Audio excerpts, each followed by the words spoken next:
Praise the Lord. அன்பானவர்களே, எப்படி இருக்கிறீங்க? இந்த பரலோக சத்தம் நிகழ்ச்சி ஒரு பெரிய ஆசீர்வாதமாக இருக்குது இல்லையா? நீங்கள் பெற்றுக்கொள்ளக்கூடிய ஆசீர்வாதத்தை எனக்கு தெரியப்படுத்துங்க.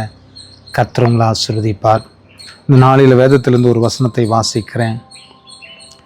யோவான் 10ஆம் அதிகாரம் 9ஆம் வசனத்தை வாசிக்கிறேன். நானே வாசல், என் வழியாய் ஒருவன் உட்பிரவேசித்தால் அவன் ரட்சிக்கப்படுவான், அவன் உள்ளும் புறமும் சென்று மேய்ச்சலை கண்டடைவான்.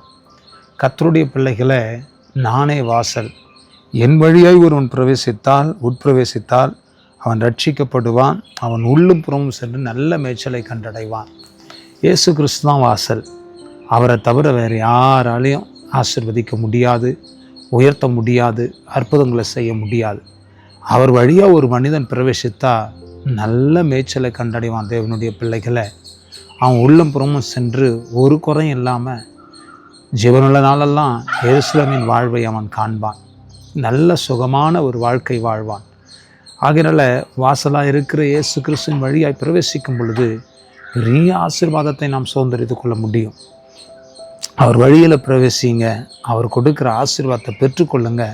அவரே உங்களை ஆசீர்வதித்து, அவரே உங்களை கனப்படுத்தி, அவரே உங்களை மேன்மைப்படுத்தி, அவரே உங்களை உயர்த்துவார். அவர் வழியாக பிரவேசிப்போம், பெரிய ஆசீர்வாதத்தை சுதந்திரித்து கொள்ளுவோம். செபிக்கலாமா? நல்ல தகப்பனே, இந்த நல்ல வேலைக்காக உமக்கு நன்றி. உம்முடைய வாசல் வழியாய் பிரவேசிக்கிறவன் நல்ல மேய்ச்சலை கண்டடைவான் என்று கர்த்தருடைய வார்த்தை சொல்லுகிறது. வார்த்தையின்படி தகப்பனே, நீர் ஆசீர்வதித்து நல்ல மேய்ச்சலை கண்டடைய கர்த்தர் உதவி செய்யுங்க. ஆசீர்வதியும், உங்கள் நாமத்தை மையப்படுத்திக் கொள்ளும். அற்புதம் நடக்கட்டும்.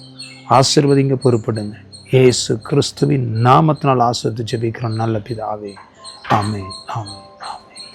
God bless you. கர்த்தர் உங்களை ஆசீர்வதிப்பார். ஆமென்.